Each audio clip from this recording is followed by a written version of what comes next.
Have you ever felt that crushing pressure to give an immediate answer? In a tense meeting, a delicate negotiation, or even a family argument, you feel that in trying to fill the void, you have emptied yourself of power. That uncomfortable pause that seems to last an eternity, and you rush to fill it with any word, just to break the tension. We believe that whoever speaks fastest, whoever has the answer on the tip of their tongue, is the smartest, the most dominant. We confuse speed with wisdom and silence with weakness or ignorance.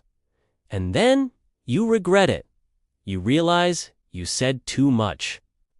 That you revealed your anxiety. That you gave away your strategy.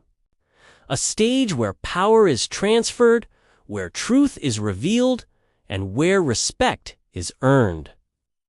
What if I told you that the most powerful person in any room isn't the one who talks the most, but the one who masters the silence? The modern world has trained us for noise.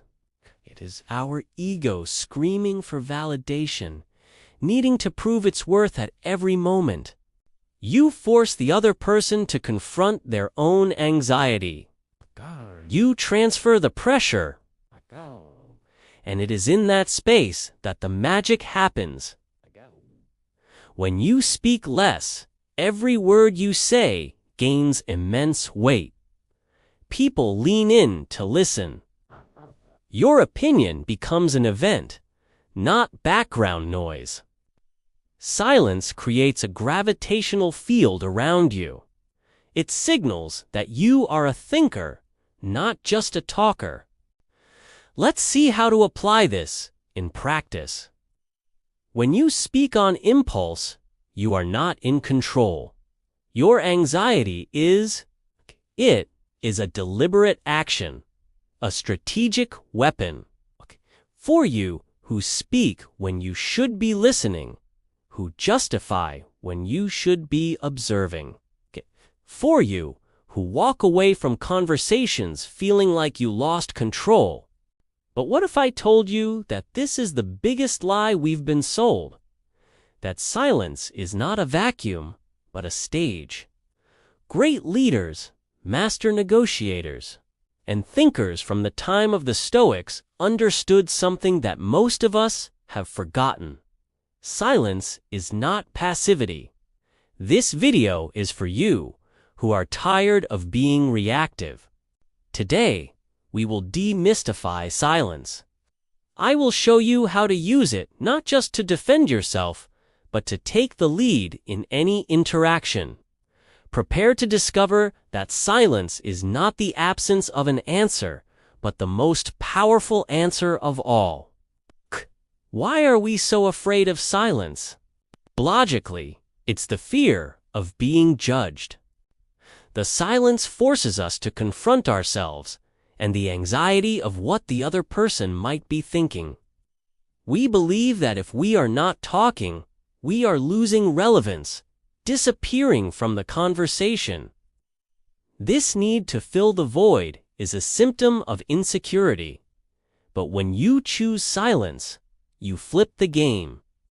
First, the silence that commands respect. Think about the people you most respect. Do they talk constantly? Or do they choose their words with care? Second, the silence that disarms. In an argument or a verbal attack, our instinct is to retaliate, but try silence instead. Look at the person calmly and say nothing.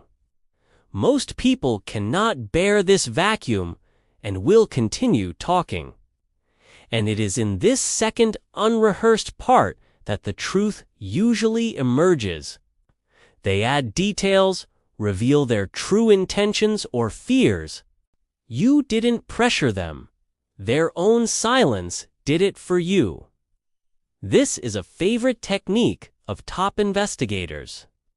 This silence is unnerving. It breaks the aggressor's script. They expect a reaction. The first person to speak after this moment often loses. In a world of overexposure, where everyone shares everything about themselves all the time, a person who is comfortable in silence is deeply intriguing. They appear more confident, more self-assured. Silence creates an air of mystery and depth, making others want to know more about you. Control over your emotions, over the rhythm of the conversation, and ultimately, over the outcome. You don't have to seek attention. Your silence attracts it. It is in knowing when no word at all is the most powerful answer. The pressure of the silence makes the other side feel a need to justify, to concede, to offer more. It is about giving yourself the space to think and giving others the space to reveal themselves. It is one of the oldest and most effective tactics. Silence shows that you are confident and not in a hurry, which places all the power on your side of the table. Often, in an attempt to fill the vacuum you've created, the person will ramble, justify themselves, and reveal the weakness of their own argument. They disarm themselves. Third, the silence that extracts the truth. Ask an important question, and after the person answers, remain silent for 4 or 5 seconds. Fourth, the silence in negotiation. In any negotiation, after you make your offer or state your terms, be quiet. Fifth, the silence that builds attraction and mystery. Do you see now? Silence is a choice. It is the emergency brake for your impulsiveness. It is the difference between reacting and responding.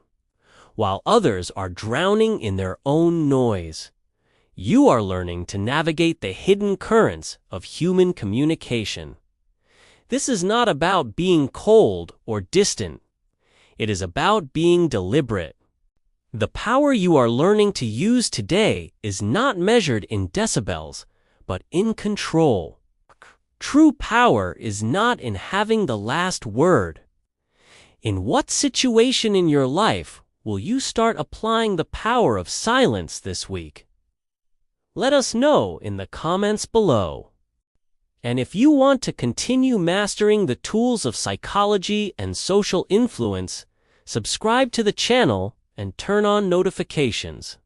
Our journey to self-mastery is just beginning.